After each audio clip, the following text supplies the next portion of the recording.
በጥቁር አደይ የሰራውበት የፊልም ክፍያ አልተከፈለኝም። ተዋናይትና ድምፃዊት ኤደን አይሸሹም። በተወዳጇ ተዋናይት ኤደን አይሸሹምና በህሊና መካከል ምንድነው የተፈጠረው? ድምፃዊቷና ተዋናይቷ ኤደን እንደምትለው ጥቁር አደይ ላይ የሰራውበት ክፍያ አልተከፈለኝም ብላለች።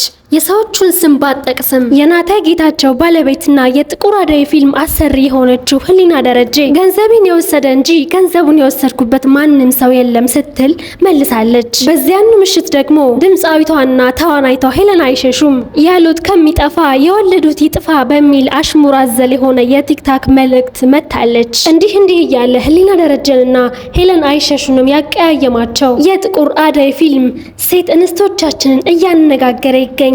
በዚህ ጉዳይ በርከት ያሉ ጉዶችና ጉዳዮችን በማስረጃ አጠናክረን ልናሰማችሁ ወደናል። ወደ ፊልሙ ዓለም ብትዘልቅም ኤደንን በክህደት ልቧን ስለሰበሩ ሰዎች እናወራቸዋለን። እንዲሁም ደግሞ አሳዛኝ የሆነውን የፍቅር ታሪኳንም እናጫውታቸዋለን። ስለ ህሊና ደረጀም ሆነ ስለ ናታይ ያልተሰሙ ነገሮችንም እናሰማቸዋለን።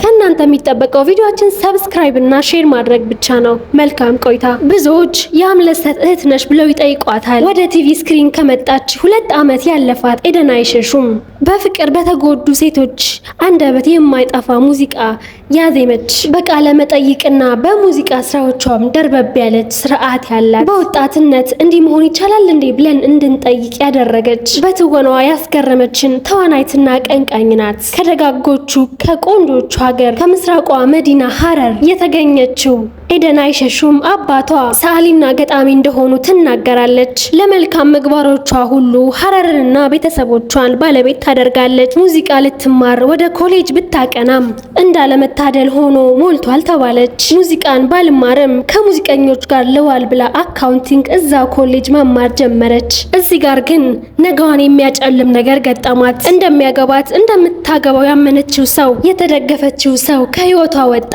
እንደ ሀረር ልጅ አቦ በቃ ይሂድ ብላ መተው አልቻለችም። እጅጉን ተሰበረች እንጂ በእናቷና በአባቷ ናፍቆት የምትብሰለሰለው ኤደን ተጋብተን ልጅ ወልደን ብላ የምታስበው ሀሳቧ ሁሉ እንደ ጉንበኖ ተበተነ። ፍሬሽማን ላይ የተጀመረ ፍቅር የመጨረሻ ዓመት ላይ መቋጫው ሲሆን እንባዋን እያዘራች ህይወቷን መቀጠል ግድ ሆነባት። እያነባች ተመረቀች። ከምርቃቷ ማግስት ሲቪዋን ይዛ በየባንኩ አልተንከራተተችም። ምክንያቱም አካውንቲንግ የተማረችው ከሙዚቃ ትምህርት ቤቱ ላለመራቅ ነበርና። ከዛም ኤደን ስሜታችን ሆኖ በሚሊዮኖች የሚቆጠሩ ሰዎች ተመለከቷት። እንዴት የሚያምር ድምጽ ነው፣ አዲስ ኮከብ አገኘን የሚሉ ድምጾች ተሰሙ። ህመም ተዘፍኖ በሰው ልብ ውስጥ እንደሚገባ በኤደን አየን። ኤደን ስትናገር ዘፈኑን ከሰራሁት በኋላ ለእኔ መድኃኒት ሆኖልኛል ትላለች። የሰበራት ከትላንቱ ያጣበቃት ደግሞም በወጣትነቷ መፈቀር እንዳትፈልግ እቅፍ አበባ እንዳያጓጓት ቸኮሌት ገዝቶ የሚሰጥ አጋር እንድትሸሽ ያደረገው የቀድሞ ፍቅረኛዋ መታወቋንና የሙዚቃዋን መደመጥ ሲመለከት እንኳን ደስ አለሽ እንዳላት ተናግራለች። ፈራተባ ከወጣ በኋላ ኤደን ለመወደድም ለመታወቅም ጊዜ አልፈጀባትም። የኮሌጅ ተማሪ ያለች በነፃ ካልዘፈንኩላችሁ ብላ ስትለምናቸው የነበሩ ሰዎች የአብረሽን ስሪ ጥያቄ ያጎርፉላት ጀመር። አካባቢዋን በደንብ የምትረዳው ኤደን ተጠንቅቃ የክለብ ስራን ጀመረች። እንደ ሌሎቹ አርቲስቶች ለክለብ የሚሆን የተገላለጠ ልብስ ለምን አትለብሽም ለሚሏት አሰሪዎቿ የመጣሁት ሙዚቃ ለመጫወት ብቻ ነው፣ ከተራቆተው ጭኔ ምን አላችሁ ትላለች። ከሙዚቃ ችሎታዬ ውጪ ሌላ የማሳያቸው ምንም ነገር የለም ስትል ምላሿን ሰጥታለች። እነ መሰሉ ፋንታውንን የመሰሉ በጥበብ ስራ ቆየት ያሉ ሰዎች በአለባበስና በውዝዋዜ ሲነቀፉና ሲተቹ፣ ኤደንን ግን ያቺ እንቅፋት አላገኘቻትም። ከክለብ ስራዋ ጎን ለጎን ለትልቅ የፊልም ስራ የታጨችው ኤደን፣ ከጓደኞቿ ጋር ትኖር የነበረችው ኤደን ለፊልም ዝግጅቱ ሲባል ለብቻዋ ቤት ተከራይታ ወጣች። ጊዜዋን ሰጥታ ለረጅም ጊዜ ልምምድ ያደረገችበት እና የለፋችበት ይህ የጥቁር አደይ ፊልም ጥቁር አደይ ይባላል። ይህም ፊልም ከተሰራ በኋላ በሀገሪቱ ሲኒማ ቤቶች በረጃጅም ሰልፎች ታጅቦ ተኮመኮመ። ፊልሙን በመስራቷ ደስተኛ ብትሆን ብትሆንም ዳግመኛ ልቧን የሚሰብር አንድ ነገር ገጠማት። ኤደን አብሬያቸው ፊልም ስራ የሰራዋቸው ሰዎች በስሜትም በአካል ጉዳትም በገንዘብም ጎድተውኛል ትላለች። በምላሹም የፊልሙ ፕሮዲውሰር የሆነችው ህሊና ገንዘቤን የወሰደ እንጂ ገንዘቡን የወሰድኩበት ሰው የለም ስትል ቃል በቃል ተናግራለች። በዛው ምሽት ደግሞ ኤደን ያሉት ከሚጠፋ የወለዱት ይጥፋ በሚል ሙዚቃ ቲክታክ ላይ መከሰቷ ብዙዎችን ያነጋገረ ጉዳይ ሆኗል። ሁለቱ ንስቶች እየተወጋጉ እንዳለ ሌላ ማሳያም አለ። ኤደን ፊልሙን ስሰራ ታምሜ ነበር ትላለች።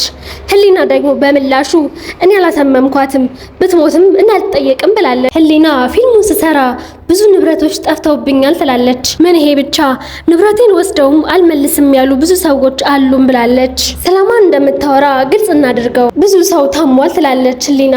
ለሱ ደግሞ እኔ ጥፋተኛ አይደለሁም ቦታው ነው። ኤደንም ታማ እንደነበርና ተገቢ እንክብካቤ ባለማግኘቷ ልቧ እንደተሰበረ ተናግራለች። ህሊና በበኩሏ የቻለችውን ሁሉ እንዳደረገች ገልጻለች። ህሊና በበኩሏም የቻለችውን ሁሉ እንዳደረገች ገልጻለች። አለፍ ብላም አብራቸው የሰራቻቸውን ሰዎች በእነሱ ሱሰኝነት፣ በእነሱ መጥፎ ጸባይና በነበርንባቸው ሁኔታዎች የተፈጠሩ ብዙ ገመናዎች አሉ፣ ነገር ግን አንዳቸውም የኔ ጥፋት አይደሉም ስትል ተደምጣለች። አንዳንድ ሰዎች ሚዲያ ላይ ፍጹም ይመስላሉ፣ እንደ መልአክ ይሳላሉ፣ የት እንደሚውሉ የት እንደሚያመሹ እናውቃለን።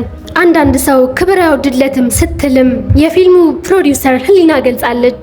በዚህም እንግዲህ ብዙ ትችትና አድናቆቶችንም እያስተናገደች ትገኛለች። የጥቁር አደይ ፊልም አሰሪና ሰሪዎች የሆኑ ተዋናይ ናታይ ጌታቸውና ህሊና ደረጀ በሰራች እንደ ካዷት ትናገራለች። ይሄን ክህደት ለመቀበል እንደ ፍቅር ታሪኳ እንደ አስራት ለማድረግ ወደ ሙዚቃው ፊቷን አዘሮች።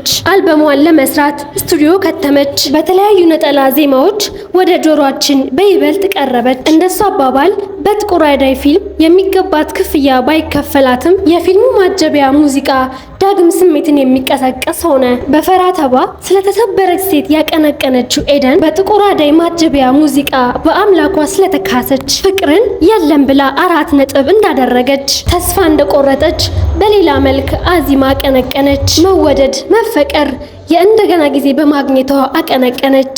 በርካቶች ከበፊት ታሪኳ በመነሳት እሰይ ቀን ወጣላት እያሉ በፍቅር ተጎድተው ዳግም የተነሱ ደግሞ ይሄማ የኔ ታሪክ ነው ሲሉ ተሰምተዋል። በማልኮስ ልጸና ከፍቅር ሸሽቼ አስማለኝ በስሙ በሱ ተረትቼ ሆነልኝ ጥሩ ሰው ሰጠኝ ቀኔን ምሶ 4 ነጥቤ ላይ ነጥብ ጣለ ይዞ እያለች አይናችን ወደ ጥንዶቹ ስናዞር ደግሞ ናታይ ጌታቸው በዘውድና ጎፈር ከተመልካቹ ጋር የተዋወቀ ሲሆን ከዛ በኋላም ብዙ የኢትዮጵያ ፊልሞችን የሰራ ሲሆን በጥቁር አደይ ግን ትልቅ የሆነ ብቃቱን አሳይቷል። ናታይ ከሞዴሎች አብረውት ከሚሰሩ ሴት ተዋናዮች እንዲሁም ዝናውን አይተው በቀረቡት ሴቶች ሁሉ የሚታማ ነበር። በሰይፉ ፕሮግራም ላይ የፊልሙ ፕሮዲውሰርና ከበርት የሆነችውን ህሊናን የታገቢኛለች ወይ ጥያቄ አቅርቦ ከአንዲት ሴት ጋር የመኖር ፍላጎቱን በግልጽ አሳየ። የጥቁር አደይ ፊልም ለኤደን ስብራት ሲሰጥ ለናታይ ደግሞ ሀብታሟን ህሊናን ሰጥቶታል። የጥንዶቹ አነጋጋሪነት በሽምግልናም እንደቀጠለ ነበር። ሰርግ የሚያስንቅ የፊልም ምርቃት የመሰለ በተዋናይና በሌሎች ትልልቅ ሰዎች የተሞላ የናታን ጥያቄ የህሊናን ቤተሰቦች እሽታ ለማግኘት ጊዜ አልፈጀበትም። ህሊና የናጠጠች ሀብታም በመሆኗ ናታይን ከሰርግም ሆነ ከሽምግልና ወጪ አትርፎታል። ህሊና ፊልምሽ ተሰርቆ ቢወጣ ምን ትያለሽ ተብላ ስትጠየቅ ለስሜት የምሰራው ስራ ስለሆነ ሌላ ፊልም ሰራለው ስትል ተደምጣለች። ይህ የህሊናን የገንዘብ አቅም የሚያሳይ እንዲሁም ከሌሎች ፊልም ሰሪዎች ምን ያክል የተለየች እንደሆነ የሚያሳያል። አብዛኞቹ የፊልም ሰሪዎች ፊልማቸው ከተሰረቀ በኋላ ከፊልም ኢንዱስትሪው እንደሚወጡ የአደባባይ ሀቅ ነው። ሰርጋቸው በድምቀት ያለፈው ጥንዶቹ ሚዲያ ላይ ብዙ ባናያቸውም በህሊና የማህበራዊ ድረገጽ ከድሮ ህመሟ እንደተፈወሰችና የበፊት የልጇ አባት ካደረሰባት ሀዘን ናታይ እንደ ካሳት የሚያሳዩ ፎቶዎችና ቪዲዮዎችን ስትለቅ ነበር። እንደ አብዛኞቹ ሲንግል ማሞች እኔን ወዶ ልጄን ባይወድስ የሚል ስጋት ነበረባት። ሰይፉ ሾው ላይ ባደረጉት ኢንተርቪው ከናታይ ምን ወደድሽለት ተብላ ስትጠየቅ ልጄን ይወዳል ብላ መልሳለች። የናታይ ባለቤት የሆነችው ፕሮዲውሰሯ ህሊና ደረጀ በቅርቡ ናታይን የልጅ አባት ልታደርገው መንገድ ላይ እንደሆነችም ሰምተናል። ለዛሬ ያዘጋጀነው ቪዲዮ ይህን ይመስል ነበር። ሰብስክራይብ አድርጉ። መልካም ጊዜ